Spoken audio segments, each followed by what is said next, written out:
뉴스 시작합니다. 저는 동정민입니다. 이재명 대통령이 임기 이틀째를 맞아 본격적인 현안 파악과 관련 지시에 나섰습니다. 오늘 첫 국무회의를 주재했는데요. 오전 10시부터 3시간 40분 동안 진행했습니다. 국민이 고생하는 시간을 줄이고 싶다며 새 정부 자리 잡는 시간을 최대한 줄여보자고 했고, 오후엔 안전 치안 점검 회의를 열었는데요. 세월호 이태원 참사 등을 언급하면서 막을 수 있는 사고가 발생할 경우 엄정 책임을 묻겠다고 기강 잡기에 나섰습니다. 첫 소식 홍란 기자입니다. 이재명 대통령은 처음으로 주재한 국무회의에서 국민을 중심에 두고 최선을 다하자고 했습니다. 체제 정비가 명확하게 되기에는 상당한 시간이 필요한데 그 시간 동안도 우리 국민들은 어쨌든 어려운 상황에서 고생을 하십니다. 최대한 저는 그 시간을 좀 줄이고 싶고. 대통령직 인수위 없이 윤석열 정부 국무위원들과 함께 업무를 해야 하는 만큼 국민 혼란을 최소화하자는 취지로 해석됩니다. 국무회의에서는 기획재정부와 과학기술정보통신부, 국토교통부 등 경제 분야 보고도 이어졌습니다. 이 대통령은 연이어 안전치안 점검회의도 주재하며 재난 대응을 당부했습니다. 막을 수 있었는데 보주의나 무관심 이런 걸로 사고가 발생한 경우에는 좀 엄정하게 책임을 묻자, 그런 생각이 들었습니다. 국가의 존재 이유 중 가장 큰 게 국민 생명과 안전을 지키는 일이라며 예측되는 사고나 사건이 발생하면 책임을 묻겠다는 겁니다. 그 예로 보수 정권 때 발생한 사고를 언급하기도 했습니다. 이태원 참사는 군중들 모임을 잘 관리하지 못해서 발생한 일 같고, 세월호 참사는 상급 이런 복잡한 원인들이 있죠. 회의에서는 여름철 풍수해와 폭염 대책, 산불 피해 지역 재해 대비 추진 상황 등도 논의했습니다. 채널A 뉴스 홍란입니다. 이재명 대통령은 오늘 첫 국무회의에서 어색하지만 최선을 다해달라고 했습니다. 당분간 전임 윤석열 정부 장관 차관들과 함께 일을 해야 하죠. 자, 그래도 3시간 40분 마라톤 회의가 이어졌습니다. 조민기 기자입니다. 국무회의를 주재하기 앞서 이재명 대통령이 분위기를 의식한 듯 농담을 건넵니다. 좀 어색하죠? 우리 좀 웃으면서 합시다. 이주호 사회부총리 겸 교육부 장관, 조태열 외교부 장관, 민주당과 대립각을 세웠던 이진숙 방송통신위원장 등이 참석했습니다. 내각 구성이 덜 끝나 윤석열 전 대통령이 임명한 국무위원들과 마주 앉은 어색한 상황을 표현한 겁니다. 여러분들 매우 어색할 수도 있고 그러긴 하지만 우리가 국민에게 위임받은 일을 하는 거니까 어쨌든 공직에 있는 그 기간만큼은 각자 해야 될 최선을 다하면 될 것 같아요. 오전 10시 시작된 첫 국무회의는 오후 1시 40분까지 이어지면서 김밥, 도시락 회의로 바뀌었습니다. 10시에 시작된 회의는 도시락 회의로 변경되어 지속 중입니다. 강훈식 대통령 비서실장은 대통령이 급하게 알아야 하는 것들 중심으로 보고를 받았다며 물 한 잔과 김밥 한 줄을 먹으면서 회의했다고 설명했습니다. 한 배석자는 대부분 국무위원이 교체될 거란 생각에 뒤숭숭했다며 분위기를 전했습니다. 이 배석자는 예정된 부처의 절반도 업무를 보고하지 못할 정도로 대통령이 많은 질문을 했다고 말했습니다. 채널A 뉴스 조민기입니다. 이재명 정부가 전임 윤석열 정부 지우기에 본격 돌입하는 모양새입니다. 용산 시대를 상징해온 대통령실 로고를 교체합니다. 기존 청와대 로고를 사용할지 새 로고를 만들지는 미정입니다. 홍지은 기자의 단독 보도입니다. 이재명 정부가 용산 시대를 상징하는 대통령실 로고를 바꾸는 방안을 검토 중입니다. 여권 핵심 관계자는 기존 용산 대통령실 로고는 안 쓸 것이라며 자연스럽게 청와대로 이전하면 바뀌지 않겠느냐고 말했습니다. 윤석열 정부는 용산으로 대통령실을 이전하면서 용산청사를 형상화한 로고를 새로 발표한 바 있습니다. 이 로고는 직원용 명함과 출입증에도 반영됐고 내 외물 장식물, 홍보물 등에 두루 활용됐는데 이재명 정부에서는 사용하지 않을 방침입니다. 과거에도 검찰 로고를 연상케 한다는 지적이 제기된 바 있습니다. 대통령실 새로운 로고는 공교롭게 검찰 로고를 품고 있는 형상입니다. 대한민국은 검찰공화국이다 이렇게 선포하고 있는 듯한. 대신 기존 청와대 로고를 다시 그대로 쓸지 이재명 시대에 맞는 새 로고를 만들지는 미정입니다. 대통령실 관계자는 로고는 그 자체로 상징성이 있다며 어떤 로고를 사용할지는 앞으로 검토해볼 사안이라고 전했습니다.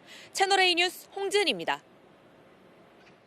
대통령에겐 너무나 중요한 고위공직자 인사 검증 담당도 달라집니다. 윤석열 정부가 법무부에 넘겼던 인사 검증 기능을 이재명 정부는 회수할 전망입니다. 대통령실로 다시 가져오는 안을 검토 중인데 새로운 인사 검증 시스템을 구축할 수도 있습니다. 이상원 기자의 단독 보도입니다. 대통령실이 윤석열 정부에서 신설된 법무부 인사정보관리단을 폐지할 방침입니다. 복수의 대통령실 관계자는 윤석열 정부처럼 법무부에서 인사검증을 하진 않을 것이라며 대통령실 산하로 다시 기능을 가져오는 것을 검토 중이라고 했습니다. 윤석열 정부에서는 한동훈 법무부 장관 시절 인사검증 시스템을 민정수석실에서 법무부로 이전했습니다. 대통령실 관계자는 법무부가 가져간 이후 기본적 검증도 제대로 이루어지지 않았다고 지적했습니다. 대통령실은 별도의 인사검증 시스템을 구축하는 방안도 검토 중입니다. 이재명 대통령은 후보 시절 국민이 추천하는 공직자 추천 제도를 공약했는데 이를 위해 따로 인사검증 시스템을 만들 가능성이 있습니다. 주요 공직자 국민 추천제를 활성화해서 국민이 추천한 인재가 국민을 위해 봉사하도록 하겠습니다. 법무부도 이 대통령 당선 전인 지난달 26일 인사정보관리단 소속 검사를 전보 인사 조치하며 사실상 해체 수순에 들어갔습니다. 채널A 뉴스 이상원입니다. 이재명 대통령은 윤석열 전 대통령이 폐지했던 대통령실 재정담당 기획관을 다시 부활시키는 안도 검토 중입니다. 자신의 공약을 실천할 예산을 확보할 수 있도록 대통령실 내에 전담 조직을 확보할 계획입니다. 김민곤 기자입니다. 대통령실이 정부의 전반적인 살림을 관리하는 재정담당 기획관 신설을 검토하고 있습니다. 인공지능과 첨단 전략산업 육성, 지역화폐 발행 등 공약 이행을 위해 5년간 210조 원의 재원이 필요하다고 추산되자 예산 편성과 확보를 위해 전담 조직을 새로 만드는 겁니다. 기획재정부가 대통령 추진 예산을 감축하려는 시도를 최소화하고 대통령실이 예산에 보다 적극적으로 관여하겠다는 의지로 풀이됩니다. 이 대통령은 후보 시절 기획재정부의 예산 기능을 분리하겠다고 밝힌 바 있습니다. 기재부를 좀 정리를 해야 될 것 같아요. 예산 기능은 분리할 필요가 있을 것 같고. 윤석열 정부 출범에 따라 폐지된 재정기획관은 문재인 정부 당시엔 비서실장 직속이었던 만큼 대통령의 의중이 크게 작용하는 인사입니다. 초대 기획관은 국세청 차장 출신의 임광현 더불어민주당 의원 등이 거론되고 있습니다. 대통령실은 통상 이슈를 책임지는 통상부장관도 신설할 전망입니다. 김현종 전 국가안보실 2차장 등이 물망에 올랐습니다. 채널A 뉴스 김민곤입니다.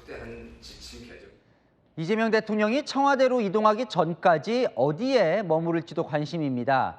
윤석열 전 대통령이 머물렀던 한남동 관저를 쓸지 말지 검토 중인데 대통령실은 한남동 관저에 도청 장치는 없는지 등 이 보안 장치를 검증하고 있습니다.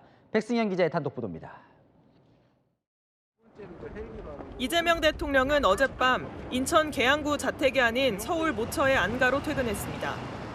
인천 자택부터 교통 통제를 하고 용산으로 출근하는 것에 대한 부담감이 반영된 것으로 보입니다. 제가 아침에 출근하는데 너무 불편하고 사실은 안 좋았습니다. 이 대통령이 청와대로 이동할 때까지 머물 관저로 한남동 관저, 삼청동 안가, 총리공관 등을 두루 검토 중입니다. 오늘 대통령실이 마련한 안가에서 머무를 예정입니다. 한남동 관저는 점검 중이며 최종적인 관저 선정은 추후 결정합니다.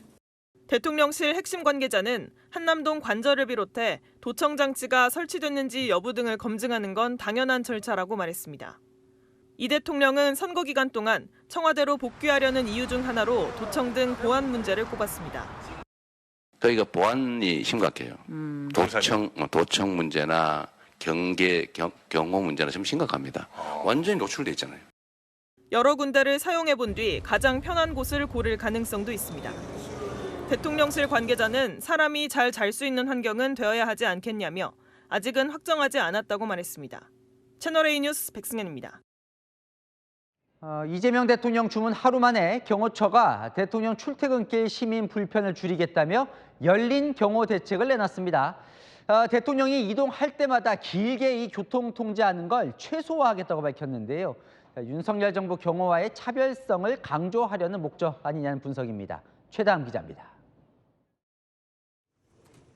어제 이재명 대통령은 대통령 경호처장을 임명하며 열린 경호를 주문했습니다. 국민을 위한 열린 경호, 낮은 경호를 통해서 경호실의 변화를 이끌어낼 것입니다. 앞으로 대통령 출근한다고 길을 너무 많이 막지 마시면 좋겠습니다. 하루 만에 대통령 경호처가 대통령 출퇴근길 경호 방식을 바꾼다고 밝혔습니다. 경호 차량 크기를 줄이고 행렬은 짧게 하고 교통 통제 구간을 최소화해 시민 차량 통행을 최대한 보장한다는 내용입니다. 경호처 관계자는 출퇴근길 외에도 행사장 등 이동 시에도 같은 기조로 경호할 방침이라고 말했습니다. 윤석열 정부 시절 출퇴근길 교통 통제로 인한 시민 불편이나 대통령에 항의하는 시민 입을 트라우마가 발생한 과잉 경호 논란과 차별화하려는 움직임으로 해석됩니다. 한편 대선 기간 이 대통령의 근접 경호를 맡았던 경찰 전담 경호대는 어젯밤 철수했습니다. 어제 대통령 취임식장에서 경찰과 경호처 소속 경호원이 몸싸움을 하는 등 주도권 다툼 논란이 발생한 뒤 대통령이 근접 경호를 경호처가 맡도록 지시한 걸로 전해집니다. 채널A 뉴스 최다함입니다. 네, 대통령실 인선 윤곽이 추가로 드러나고 있습니다. 정무수석으로 우상호 전 의원이 유력해 보입니다. 4선 중진 출신으로 정무수석의 무게감이 확 올라가는 거죠. 또 원조 친명 김남국 전 의원은 비서관으로 합류하고요. 70년대생 비서실장에 이은 중진 정무수석, 다양한 실용 또 통합 인사로 채워지는 분위기입니다. 박자은 기자입니다. 국정기획위원회 위원장에 이한주 민주연구원장이 임명됐습니다. 대통령실 정무수석엔 우상호 전 의원이 유력한 것으로 파악됐습니다. 당 원내대표를 지낸 중량급 중진 정치인의 정무수석 검토는 국회와의 소통이 그만큼 중요하다는 판단 때문으로 보입니다. 대통령 비서실장으로 지명된 강훈식 의원과 우상호 전 의원 등은 개파색이 옅은 인사로 꼽힙니다. 이 대통령과 오랜 인연이 있는 인사도 속속 대통령실에 합류하고 있습니다. 원조 친명 7인회 멤버인 김남국 전 의원은 국민디지털 소통비서관으로 대통령실에 합류했습니다. 이 대통령 대학 후배인 김 전 의원은 2022년 대선에서 이재명 후보 캠프 수행실장을 맡았습니다. 민정수석에는 검사 출신의 이 대통령 사법연수원 동기인 오광수 변호사가 검토되고 있고 경기지사 시절부터 이 대통령의 사법 리스크 대응을 맡아온 이태형 변호사는 민정비서관으로 합류할 전망입니다. 이 대통령 측근 의원은 50년대생 국가안보실장과 70년대생 비서실장, 개파색 옅은 실장과 오랜 측근 비서관 등 다양한 색채의 인사가 고루 배치됐다고 평가했습니다. 채널A 뉴스 박자은입니다. 이재명 정부의 초대 내각 인선도 진행 중인데요. 이 대통령의 대선 경쟁자였던 김경수 전 경남지사가 행정안전부 장관으로 유력 검토되고 있습니다. 통일부 장관에는 정동영 의원이 거론됩니다. 이준성 기자가 정리했습니다. 이재명 정부의 첫 행정안전부 장관에 김경수 전 경남지사가 유력한 것으로 알려졌습니다. 김 전 지사는 이번 대선 경선에서 이 대통령과 경쟁한 친문 인사로 꼽힙니다. 여권 관계자는 당내 통합의 의미도 담기지 않았겠냐며 강훈식 대통령 비서실장과 김 전 지사도 막역한 사이라고 말했습니다. 새 정부의 통일부 장관으로는 오선의 정동영 의원이 유력하게 검토됩니다. 정 의원은 노무현 정부에서도 통일부 장관을 맡은 바 있습니다. 민주당 관계자는 이 대통령의 공약이 윤석열 정부 때 단절된 군통신성과 남북공동연락사무소 채널 복구 같은 남북대화 재개라며 정 의원은 남북관계가 좋았던 노무현 정부에서 경험을 쌓은 적임자라고 말했습니다. 또 다른 인물로는 홍익표 전 원내대표도 거론되고 있습니다. 환경부 장관으로는 기후위기 전문가로 꼽히는 삼선 김성환 의원, 보건복지부 장관으로는 코로나 당시 방역정책을 총괄했던 정은경 전 질병관리청장이 거론됩니다. 국토부 장관엔 김세용 전 경기주택도시공사 사장, 맹성규 의원, 문진석 의원 등이, 외교부 장관 후보로는 조현 전 유엔 대표부대사 등이 거론됩니다. 채널A 뉴스 이준성입니다. 이재명 정부 첫 인선을 두고 김문수 전 국민의힘 대선 후보는 작심 비판을 쏟아냈습니다. 반미 친북 인사를 국무총리와 국정원장으로 내정했다고 쏘아붙였습니다. 장하연 기자입니다. 김문수 전 국민의힘 대선 후보는 오늘 오후 열린 대선 캠프 해단식에서 선거 패배의 책임을 지겠다며 큰절을 올렸습니다. 그리고는 곧바로 이재명 정부의 인선을 작심한 듯 비판했는데 김민석 국무총리 내정자에 대해 반미의 상징이라고 저격했습니다. 김민석은 제가 잘 아는 사람입니다. 저도 운동권 출신인 거 아시잖아요. 김민석은 미국 문화원 점거 농성의 사건으로 징역 4년형을 확정받았고 우리나라 반미운동의 첫 번째 시작입니다. 그러면서 김 총리 내정자의 이러한 과거 이력이 앞으로 대미 관계에서 미국의 꼬투리를 잡힐 빌미를 제공할 것이라고 단언했습니다. 이종석 국가정보원장 후보자는 종북학자라며 몰아세웠는데 호응하는 청중들 사이에서 원색적인 말까지 나왔습니다. 이종석 같은 사람은 확실하게 이 사람은 자기 이론적 신념적 친북 종북 학자입니다. 이어 김 전 후보는 명백한 반미 인사의 심볼 김민석을 총리로 친북한 인물인 이종석을 국정원장으로 한다는 것은 이재명 정부가 어디로 갈지 잘 보여주는 것이라며 우리 국민이 대부분 잘 모르고 있는 사실이라고 주장했습니다. 채널A 뉴스 장하연입니다. 네, 집권 여당이 된 민주당은 그동안 윤석열 전 대통령의 거부권에 막혔던 법안 처리에 속도를 내고 있습니다. 오늘은 내란 특검을 포함해 이른바 3대 특검법을 국회 본회의에서 통과시켰는데요. 조희대 대법원장도 수사 대상으로 거론했습니다. 이기상 기자입니다. 3대 특검법이 국회 본회의를 통과했습니다. 오늘 더불어민주당과 조국혁신당 주도로 찬성 194표, 반대 3표, 기권 1표로 3대 특검법을 가결시켰습니다. 3대 특검법으로 12.3 비상계엄 선포 관련 내란 특검, 공천 개입 주가 조작 의혹 관련 김건희 여사 특검, 해병장병 사망 사건, 은폐 의혹 관련 최상병 특검 수사에 법적 기반이 갖춰진 겁니다. 3대 특검법 모두 윤석열 전 대통령 부부를 정면으로 겨누고 있습니다. 규모와 수사 기간에서 역대급 특검입니다. 내란 특검은 준비기간 20일, 수사기간 90일에 연장을 하면 최장 170일 수사가 가능합니다. 2016년 국정농단 특검의 120일보다 50일 더 긴 겁니다. 김용민 더불어민주당 의원은 조희대 대법원장이 12.3 비상계엄 때 뭐 했는지 의심하는 부분이 있다며 조 대법원장까지도 수사가 가능하다는 입장입니다. 비상계엄 전후로 윤 전 대통령과 연락을 주고받은 국민의힘 의원들도 내란 선전, 선동 혐의로 수사선상에 오를 가능성도 제기됩니다. 특별검사는 민주당과 조국혁신당이 각각 후보자를 추천하고 이 중 한 명을 이재명 대통령이 임명합니다. 채널A 뉴스 이기상입니다. 민주당은 대통령 임기 중 재판이 중단되는 법안과 선거법 개정안을 다음 주 안에 처리한다는 계획입니다. 이 법안들이 통과되면 이재명 대통령이 받고 있는 재판은 멈추거나 종결될 걸로 보입니다. 우현기 기자입니다. 이재명 대통령 재판은 모두 5개로 유죄 취지로 대법원에서 파기환송된 공직선거법 사건은 당장 2주 뒤인 18일에 열립니다.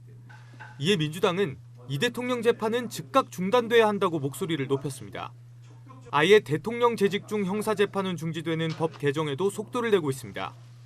대통령으로 취임을 하셨기 때문에 헌법 84조에 따른 소추가 다 정지가 되는 겁니다. 뭐 아닐 수도 있다라고 자꾸 주장을 하니까 우리가 형소법 개정까지도 검토를 하고 있었던 거 아니겠습니까?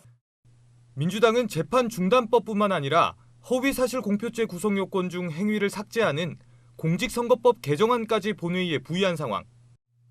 본회의에서 통과될 경우 이 대통령 재임 중엔 재판이 중단되고 공직선거법 파기환송심 역시 처벌 조항이 사라져 면소 처리됩니다. 민주당은 오는 18일 재판에 앞서 다음 주 안에 이 법들을 처리할 방침입니다. 정청래 법사위원장은 재판 중지법은 오는 12일 통과될 걸로 안다고 밝혔습니다.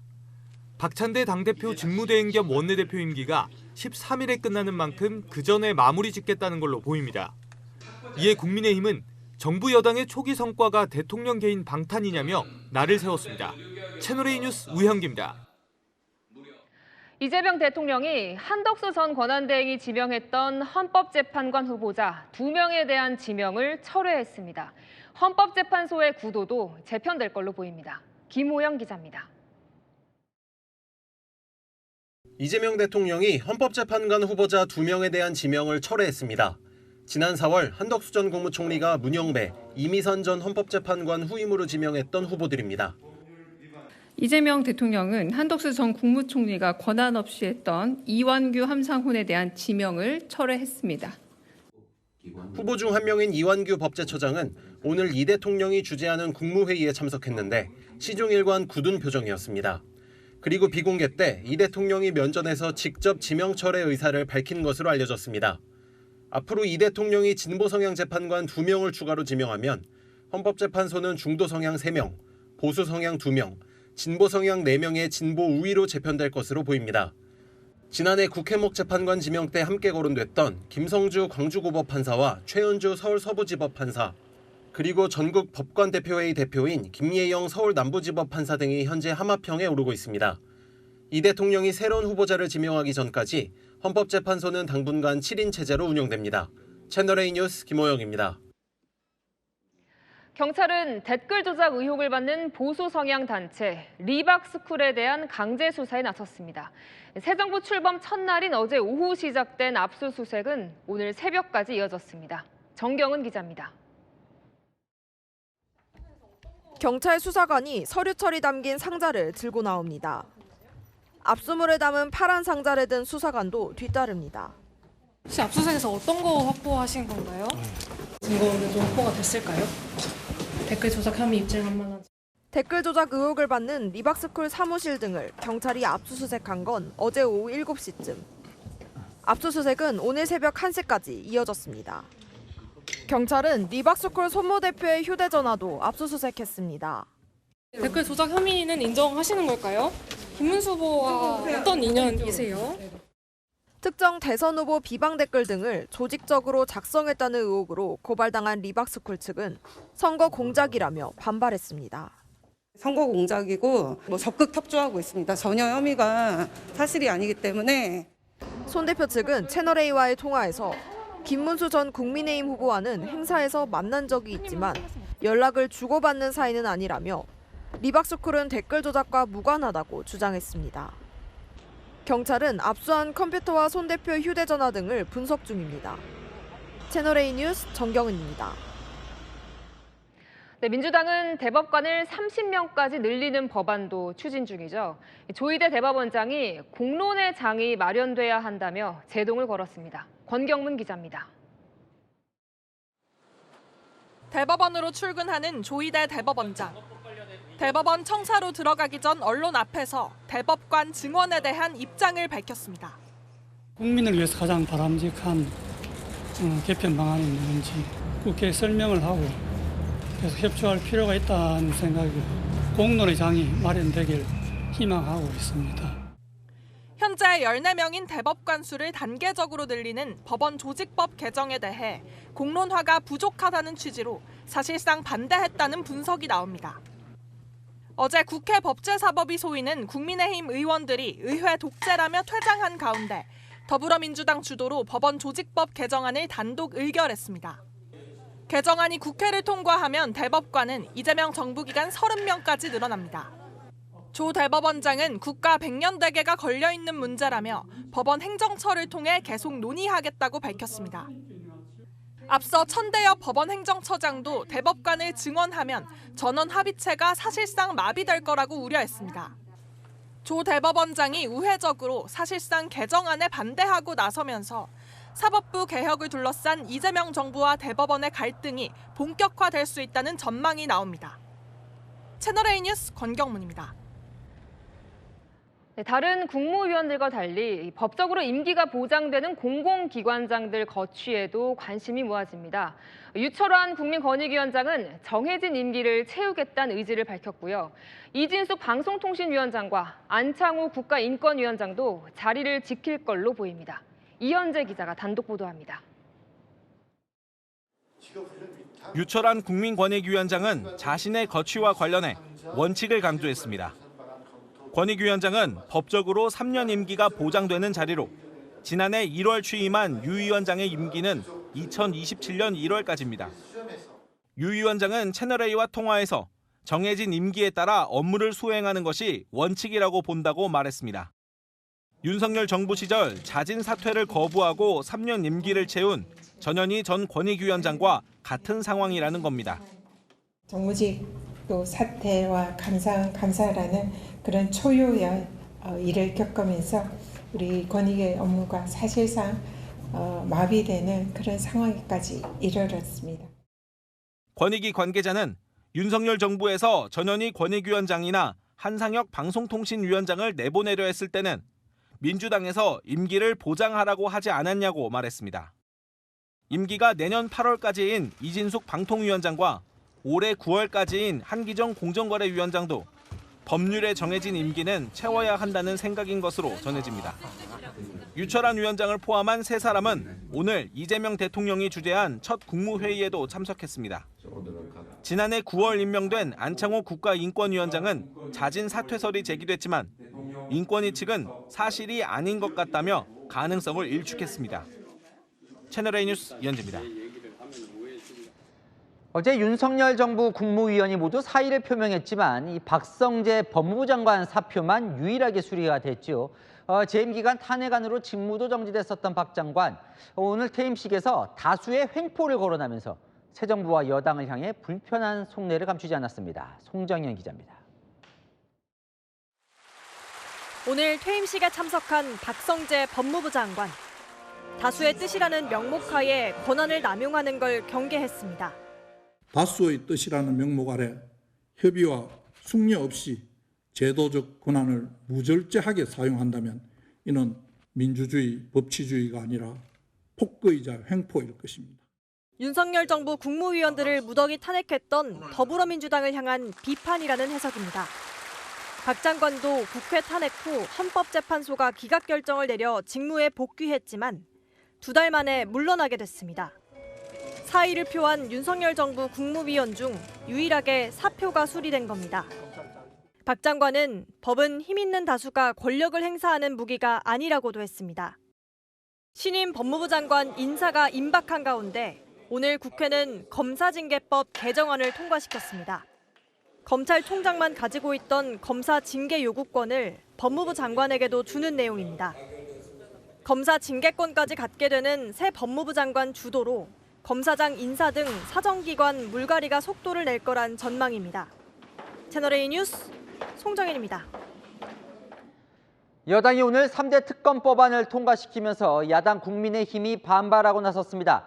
보복 수사가 이뤄질 거라며 이 진영 자체를 망가뜨리려고 한다고요. 최다희 기자입니다. 국민의힘 의원들이 자리를 비우고 본회의장을 빠져나갑니다. 내란 특검, 김건희 여사 특검, 최상병 특검 등 3대 특검법이 본회의에 상정되자 당론에 따라 표결에 불참하는 겁니다. 검찰총장에 주어졌던 검사징계권을 법무장관에게도 주는 검사징계법 개정안도 본회의를 통과했습니다. 국민의힘은 민생과는 상관없는 법이라며 강하게 반발했습니다. 무더기 특검법이나 정치 보복적인 검사징계법을 여당 복귀 기념 제1호 법안으로 추진하는 것이 과연 새 정부의 출범에 또 새 정부의 성공에 도움이 될 것 같습니까? 지금은 이재명 대통령에게 인사권이 있는데 왜 혈세를 들여서 별도의 특검을 해야 되는 것입니까? 정치 보복을 안 한다고 했던 이재명 대통령의 대국민 약속과도 위배된다는 겁니다. 훨씬 강력하고 잔인한 정치 보복성 수사와 재판이 이루어질 것이고 많은 국민들이 그런 보복성 수사와 재판에 두려워하고 공포스러워하고 피를 떨어야 될 그런 날이 올지도 모릅니다. 서지영 국민의힘 의원은 특정인을 정치적 희생양으로 만들려고 하는 법안인데다 진영 자체를 망가뜨리겠다는 의도가 담겼다고 비판했습니다. 채널A 뉴스 최다입니다. 안 기자, 정치부 정현주 기자 나와 있습니다. 자, 임기가 이제 시작된 지 이틀째인데 정권 교체가 이제 좀 체감이 되는 것 같습니다. 네, 이재명 정부 고민하는 것을 쭉 취재하다 보면 방향은 하나로 정리됩니다. 윤석열 정부 때 잘못했던 것들 지우고 바로 잡겠다는 겁니다. 자, 그래서 어떤 것들을 지우겠다는 걸까요? 네, 로고부터 인사 예산까지 다 바꾸려고 하는데요. 용산 이전 자체가 잘못됐다고 보고 있죠. 용산 시대의 상징 대통령실 로고 없어집니다. 취임하자마자 한동훈 법무부 장관 시키면서 윤석열 대통령실 힘 빼겠다고 인사검증 기능을 법무부로 넘겼는데요. 이거 다시 대통령실로 가져올 것 같고요. 정부 예산 권한을 기획재정부에 맡겨두지 않겠다면서 윤석열 전임 정부가 폐지했던 대통령실 재정기획관 다시 부활합니다. 가만히 보니까 이제 대통령실의 힘은 좀 더 세질 것 같습니다. 네, 맞습니다. 윤 정부가 대통령실 권한을 뺏는데 포커스를 맞췄다면 이제 이재명 정부는 속도감 있게 할 일 하는 게 중요하다며 대통령실이 그립을 잡겠다는 걸로 보입니다. 그러니까요. 그러니까 지금 인사도 하는 걸 보면 대통령실 인사가 상당히 중량감 있게 가는 것 같아요. 네, 맞습니다. 대통령실 인사를 보면 무게감이 느껴지는데요. 강훈식 대통령 비서실장, 위성락 국가안보실장, 강유정 대변인 등 모두 현역 의원들이죠. 의원직을 포기하고 들어오는 겁니다. 국정기조인 실용에 맞는 인사로도 보이는데요. 외교안보 라인도 국가안보실장엔 한미동맹을 중시하는 동맹파죠. 위성락 의원을, 국정원장 후보자로는 남북관계를 중시하는 자주파 이종석 전 통일부 장관을 임명했죠. 미국도 중요하고 중국도 중요하다는 대통령의 실용 외교 노선에 맞는 인사로 보이고요. 50대와 70대, 대통령 비서실장과 국가안보실장이 20살 가까이 차이가 나는 것, 나이도 크게 신경 쓰지 않는 모습입니다. 그럼 이것도 그렇게 봐야 됩니까? 오늘 국회에서 이제 임기 시작하고 처음으로 통과된 법안이 이제 3특검인데 이것도 윤석열 정부 지우기와 좀 연관이 있어 보이네요. 네, 이것도 맞습니다. 내란 특검, 김건희 여사 특검, 최상병 특검 모두 목표 지점은 같습니다. 윤석열 전 대통령 부부죠. 새 특검에 동원되는 파견 검사만 최대 120명에 달하고요. 수사기간은 최장 170일, 5개월에 달합니다. 박근혜 정부 국정농단 특검이 파견 검사 20명, 수사기간이 120일이었거든요. 더 길고 더 센 특검이 오는 거죠. 자, 이제 수사를 받는 대상도 더 늘어나겠군요. 네, 야당도 좀 긴장을 하는 분위기입니다. 어디까지나 특검이 될 수 있는지 가늠을 하기가 쉽지 않다는 건데요. 윤석열 전 대통령 부부와 일가를 넘어서 계엄 해제에 적극적이지 않았던 국민의힘 의원들도 대상으로 지목되고요. 내란을 제대로 수사하지 않았다는 이유로 검사도 수사 대상이 될 수 있습니다. 군, 검찰, 경찰 등 사정기관이 모두 수사 대상이 될 수 있고요. 여당에서는 조희대 대법원장도 대상이다라는 발언도 나왔죠. 자, 이미 검찰이 관련해서 지금 한창 수사가 진행 중에 있는 건데, 그러다 보면 하여튼 당분간은 사정 국면이 되겠군요. 네, 앞서 말씀드릴 대로 최장 170일, 5개월이 넘어가니까 이제 올 하반기 내내 특검이 완전 몰아칠 것 같습니다. 민주당은 올해 안에는 끝내지 않겠냐고 하는데요. 민주당 핵심 관계자는 문재인 정부 때 적폐 수사한다고 그렇게 오래 끌어서 뭐가 남았냐, 윤석열만 키웠다라고 하더라고요. 올 하반기 사정 국면을 넘어 정권 초 국정 동력으로 삼아서 최대한 속도감 있게 성과를 내겠다는 전략으로 보입니다. 그 성과로 내년 지방선거 승리까지 이어가겠다는 거죠. 잘 들었습니다. 아는 기자 정현주 기자였습니다. 자, 이재명 대통령과 트럼프 미 대통령 간 이 첫 통화가 취임 이틀째인 오늘도 이루어지지 않았습니다. 전례를 보면 대부분 당선 당일이나 하루 뒤엔 통화가 이루어졌는데요. 일정을 조율 중이라는데 내일 중엔 이뤄질 가능성이 있는 것으로 전해집니다. 문예빈 기자입니다. 이재명 대통령 취임 이틀째인 오늘도 도널드 트럼프 미국 대통령과의 통화가 이뤄지지 않은 가운데 외교가 안팎에서는 양 정상 간 통화가 내일 이뤄질 가능성이 점쳐지고 있습니다. 한미 외교소식통은 한국 시각으로 오늘 안엔 통화가 어려울 수 있다며 이르면 내일 통화가 이뤄질 가능성을 제기했습니다.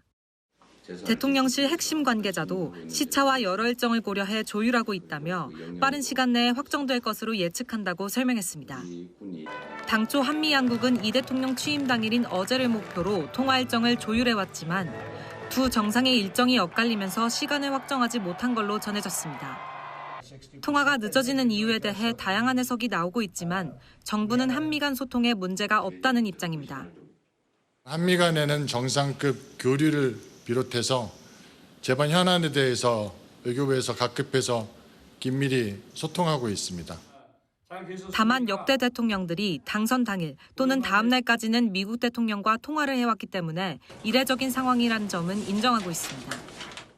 윤석열 전 대통령과 문재인 전 대통령은 당선 당일에, 박근혜 전 대통령은 당선 하루 뒤에 미국 대통령과 통화했습니다. 채널A 뉴스 문예빈입니다. 이화영 전 경기부지사의 대북 송금 사건, 대법원의 확정 판결이 나왔습니다. 징역 7년 8개월형인데요. 쌍방울이 북한에 보낸 돈의 성격이 이재명 당시 경기지사의 방북 사례금이라는 점을 확정했습니다. 유준 기자 보도 보시고 이 대통령에게 영향을 미치는 게 있는지 아는 기자와 알아보겠습니다.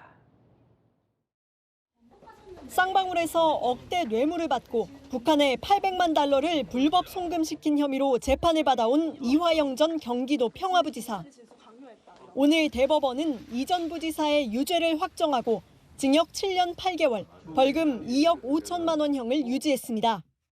오늘 판결로 쌍방울이 북한에 보낸 외화의 성격에 대한 사실관계 판단도 확정됐습니다.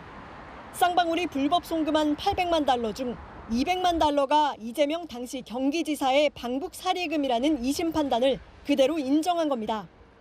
이 전 부지사와 민주당이 주장한 수사 중 검찰의 회유나 협박 주장도 받아주지 않았습니다. 대법원은 검사의 사전 면담 등이 이루어진 증인의 법정 진술 신빙성 판단에 잘못이 없다고 명시했습니다. 검찰이 김성태 쌍방울 회장에게 연어회 술 파티를 허락하고 진술 회유를 했다는 주장을 인정하지 않은 겁니다. 선고 직후 이 전 부지사는 조작된 사건이라며 강하게 반발했습니다. 협박과 회유를 통한 조작, 이 과정에서 만들어진 조작된 증거를 유죄의 근거로 삼는 법원도 개혁되어야 합니다. 대북 송금을 보고받고 관여한 혐의로 기소된 이재명 대통령은 다음 달 22일 공판 준비 기일을 앞두고 있습니다. 채널A 뉴스 유주은입니다. 아는 기자 법조팀 김지윤 기자 나왔습니다. 쌍방울이 북한에 보낸 돈이 어떤 성격이냐? 오늘 이제 대법원 판결로 최종 확정이 된 거예요. 네, 오늘 대법원은 이화영 전 경기도 평화부지사에게 유죄를 확정했는데요. 그동안 1심과 2심 재판부 쌍방울 그룹이 북한에 보낸 돈 중 200만 달러는 이재명 당시 경기지사의 방북 비용을 대신 낸 게 맞다 이렇게 판결을 했는데 오늘 대법원이 하급심 판결엔 잘못이 없다고 하면서 이런 사실관계가 최종 확정됐습니다. 이화영 전 부지사 측은 그 돈은 쌍방울이 자신들 사업에 필요해서 스스로 보냈다 이렇게 주장을 했잖아요, 그죠? 네, 맞습니다. 스마트폰 조성 비용 명목으로 쌍방울이 북한에 보낸 500만 달러, 이것도 이화영 전 부지사의 요청 때문이었다. 이게 바로 오늘 대법원의 결론인데요. 그간 더불어민주당과 이 전 부지사, 쌍방울이 대북 사업으로 주가를 좀 띄워보려고 돈을 보냈다 이렇게 주장을 해왔죠. 하지만 법원은 경기도 평화부지사인 이화영 없이 쌍방울 단독 대북 사업 추진은 납득 안 간다고 했습니다. 대북 송금 경기도가 주도했다는 사실 다시 한번 확인한 겁니다. 이건 어떻게 된 거예요? 검사가 증인을 회유했다면서 뭐 이른바 연어회 술파티 의혹 제기했었는데 이건 일단락됐습니까? 네, 이 전 부지사나 민주당 측이요. 김성태 쌍방울 그룹 회장이 연어회 술파티 등 혜택을 제공받고 검찰에 회유를 당했다는 의혹을 제기했었죠. 하지만 대법원은 이 사건 관련 증언들이 믿을만하다고 최종 결론을 냈습니다. 증언 회유 가능성 등을 받아주지 않은 거죠. 앞서 2심 재판부도요. 연어 술 파티가 있었는지 상당히 의구심이 든다거나 그런 일이 있었더라도 진술에 근본적인 영향을 받는다는 건 쉽게 납득하기 어렵다고 했는데 이 판단에 문제가 없다고 본 겁니다. 자, 이 판결이 관심을 이제 받았던 건 이재명 대통령도 관련해서 이제 재판에 가 있기 때문인데 오늘 재판 결론이 영향을 미치겠습니까? 네, 오늘 대법원 판결이요. 이 쌍방울이 북한에 800만 달러를 보냈고요. 이 과정을 주도한 게 경기도라는 사실관계를 모두 확정했죠. 앞으로 열릴 재판의 핵심 쟁점은요. 이재명 당시 경기지사에게 대북 송금이 보고가 됐는지 여부인데요. 당시 경기지사였던 이재명 대통령 측은요. 지난 재판 준비 기일에서 경기도가 쌍방울에 해라 마라 이렇게 지시할 위치에 있지 않다면서요. 대납 사실 역시 알지도 못했다고 혐의를 전부 부인했습니다. 이 대법원이 확정한 사실관계를 부인하기 어렵잖아요. 그렇기 때문에 향후 재판에서 이재명 당시 지사가 대북 송금에 대해 몰랐다는 주장을 펴는 게 대통령 측의 유일한 선택지라는 관측이 나옵니다. 근데 이 대통령 이 대북 송금 재판은 언제 열리고 이게 열리긴 하는 겁니까? 네, 이재명 대통령 대북 송금 재판이요. 다음 달 20일이 다음 재판 준비 기일로 잡혀 있습니다. 그런데 앞서 보셨듯이 더불어민주당이 현직 대통령의 재판을 중단시키는 법안 다음 주 통과시킬 전망이라서요. 이전 부지사 재판을 통해서 대북 송금 사실관계의 상당 부분이 확정이 됐지만 이 법이 통과되면 이 대통령 재판은 열리지도 않고 중단될 가능성이 높습니다. 잘 들었습니다. 아는 기자 김지윤 기자였습니다. 5톤 트럭이 도로에서 역주행을 하며 차량과 건물을 잇따라 들이받는 사고가 났습니다. 트럭 운전자는 외국인이었는데 술을 마신 채 사고를 낸 뒤 차를 버리고 달아났습니다. 오세정 기자입니다. 교차로에서 차량들이 신호를 기다립니다. 갑자기 건너편에서 5톤 이삿짐 트럭 한 대가 빠른 속도로 역주행해 다가옵니다. 잠시 뒤 돌진하던 트럭이 무언가에 충돌하고 그 충격으로 전선이 출렁대고 검은색 파편이 하늘로 튀어오릅니다. 트럭이 들이받은 차량 2대는 완전히 찌그러졌고 가로등은 바닥에서 뽑혔습니다. 5톤 트럭이 역주행 사고를 낸 건 오전 11시 40분쯤. 폭력을 안 줄이더라고요. 뭐 줄인 건지 안 줄인 건지 모르겠는데. 이 사고로 트럭이 들이받은 승용차 운전자 1명이 경상을 입었습니다. 사고 트럭을 몰던 40대 몽골인 운전자는 사고 직후 차를 버리고 달아났다가 4시간 만에 경찰서에 자진 출석했습니다. 경찰 조사 결과 몽골인 남성은 음주 상태였습니다. 경찰은 운전자를 도주치상 혐의로 입건해 정확한 사고 경위를 조사 중입니다. 채널A 뉴스 오세정입니다. 네, 서울 아파트값 상승세 속에 강남 일부 재건축 아파트가 최고가를 기록했습니다. 결국 서울시가 재건축 단지 14곳에 대한 토지거래 허가구역 지정을 1년 연장하기로 했습니다. 안건우 기자입니다. 재건축 속도가 빠른 서울 강남의 한 초고가 아파트 단지입니다. 전용 면적 198제곱미터가 지난 4월 105억 원에 거래돼 한 달 만에 최고가를 갈아치웠습니다. 토지거래 허가구역으로 찍어주는 지역만 지금 오르고 있거든요. 오히려 가격이 더 오르는 현상이 나타나고 있어요, 지금. 서울 아파트 매매 가격은 18주째 오르고 있습니다. 특히 재건축 추진단지가 몰려있는 강남 3구의 매매가 상승폭이 두드러집니다. 결국 서울시는 투기 수요 유입을 차단하기 위한 조치로 토허제를 1년 더 연장하기로 했습니다. 강남구와 송파구의 재건축 단지 14곳이 내년 6월까지 토허제에 묶이는 겁니다. 이재명 대통령은 어제 비상경제 대응 TF에서 수요를 막아 가격을 잡기보단 공급에 집중하겠다는 입장을 다시 강조했습니다. 하지만 공급 절벽 문제를 해결하기 위한 구체적인 방안이 시급하다는 지적입니다. 재개발 재건축의 용적률을 올려주겠다고 했지만 그 다음 이야기가 없습니다. 시장에서는 공급이 늘어나지 않을 거라고 생각하고 있는 것 같습니다. 수요가 높은 지역은 사업성을 높일 수 있도록 규제를 걷어내는 방안이 병행돼야 한다는 의견도 나옵니다. 채널A 뉴스 안건우입니다. 네, 오늘은 세계 환경의 날입니다. 물건을 재활용하는 걸 넘어 새로운 제품으로 재탄생시키는 새활용이란 개념이 떠오른다는데요. 김승희 기자가 소개합니다. 갈색 탁자는 커피 찌꺼기로, 휴지 케이스는 폐 현수막으로 만들었습니다. 가방의 재료는 소방 호스입니다. 모두 버려진 물건이나 재료를 새 디자인으로 재탄생시킨 새활용 제품들입니다. 병뚜껑도 훌륭한 재료입니다. 깨끗이 세척한 이후에 그것을 프레이크로 갈아서요. 전시 트레이라든지 혹은 귀여운 키링으로 만들어서 요즘은 AI로 재활용이 가능한지 바로 알 수 있습니다. 이렇게 장난감을 들고 이렇게 사진을 찍으면 품목과 소재를 조회해 가능 여부를 판별합니다. 단순히 리사이클하는 것이 아니라 자원의 새로운 가치와 의미를 더해서 5년 동안에 약 41만 톤의 폐기 자원을 지원했습니다. 서울의 한 구청은 안 쓰는 가전과 가구를 수거해 새 주인을 찾아줍니다. 집사람 머리 하는 그 고데기에 이제 이상이 좀 있어가지고 새 거를 산다고 하면은 지금 나이 먹은 사람들이 오래 쓰지도 않을 뿐더러 매장 한켠엔 버리지 않고 고쳐 쓰도록 돕는 셀프 수리소도 있습니다.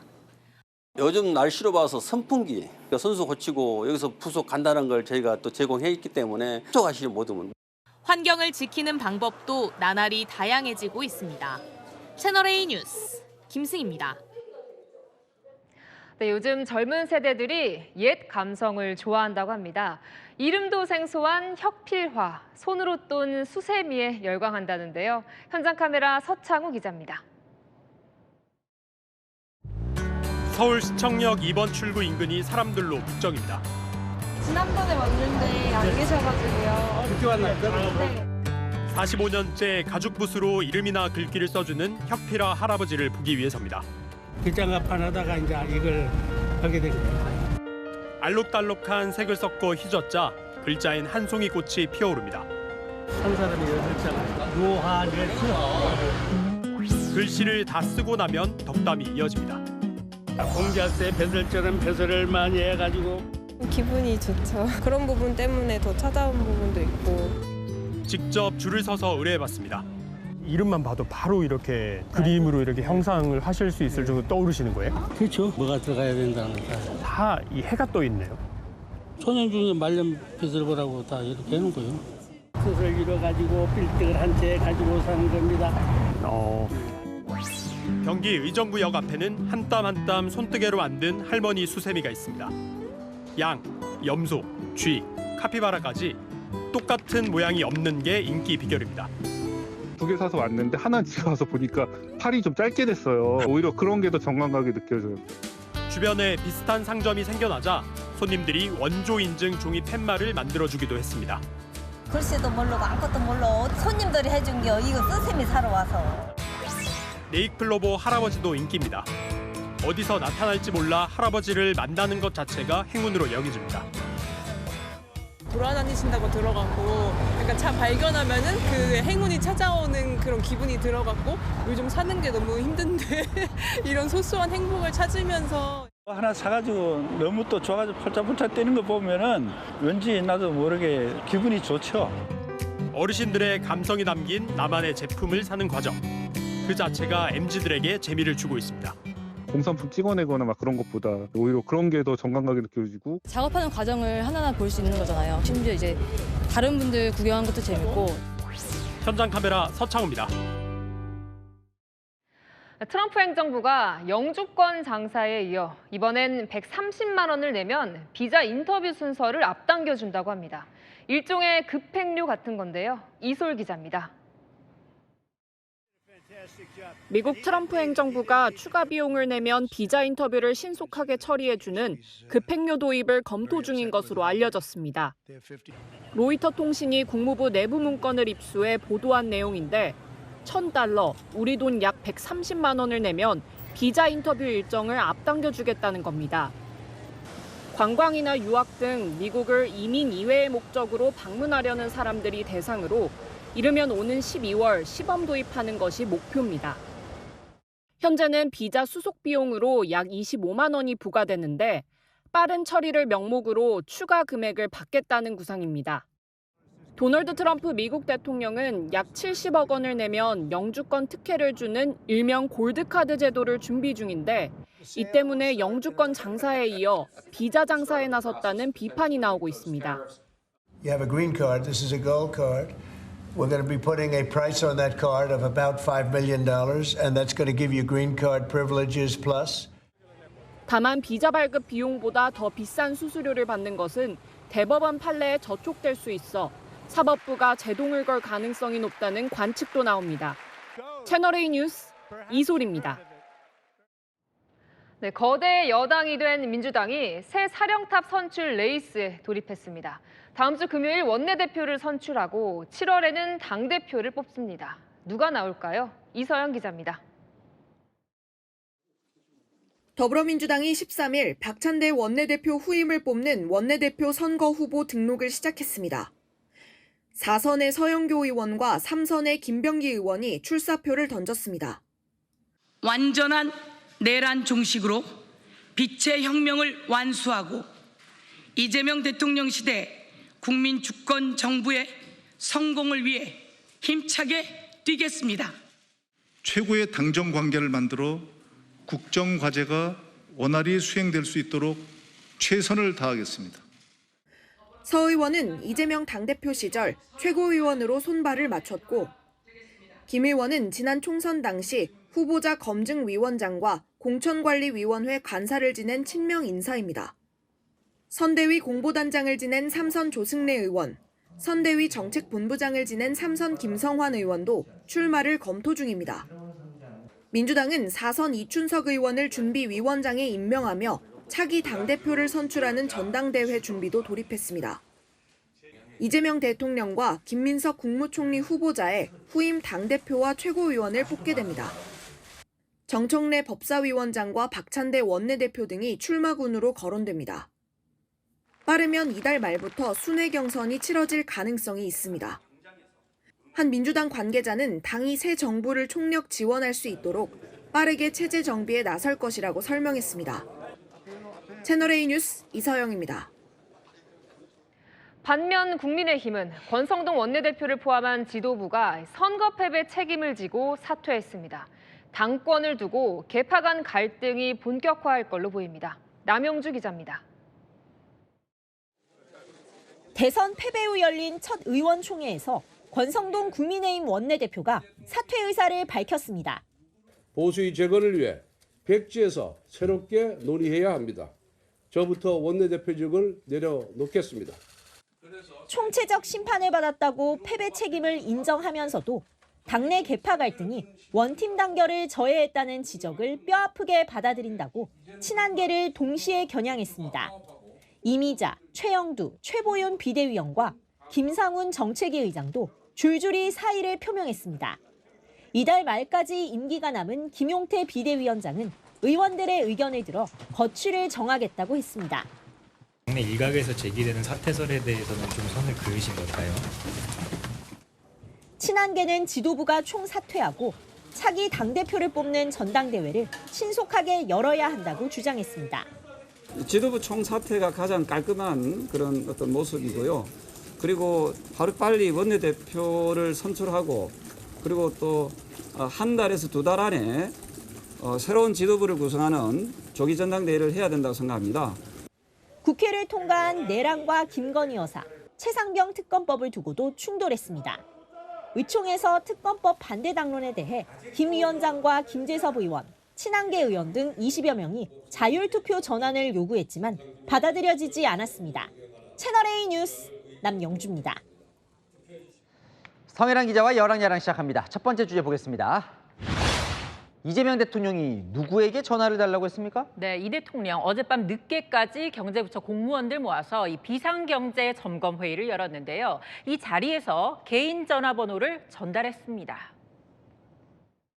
세세한 발상이나 입법적 요구사항이 있다면 직급과 무관하게 언제든 제안해 줄 것을 요청했습니다. 이재명 대통령의 개인 전화번호를 전달하고 개인 소셜미디어나 전화로 직접 알려달라고 요청했습니다.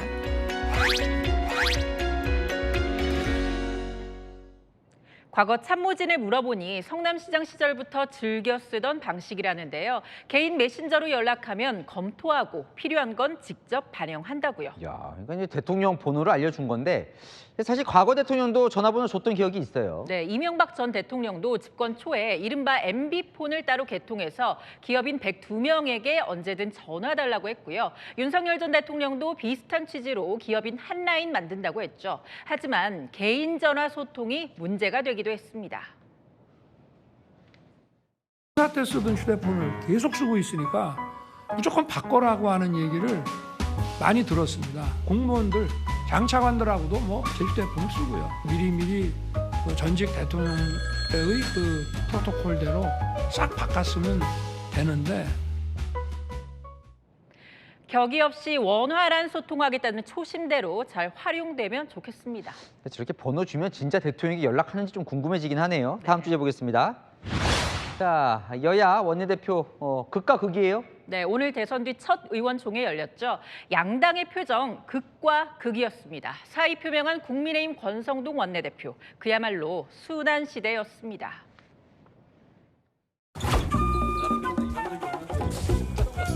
한 말씀만 부탁드립니다. 뒤에.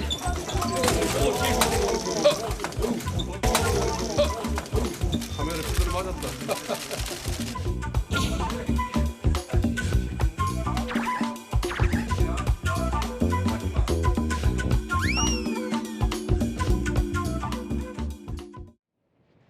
박수민 원내대변인 의원총회 중간에 나와서 대선 패배 반성문 발표를 한 뒤 큰절 올렸습니다.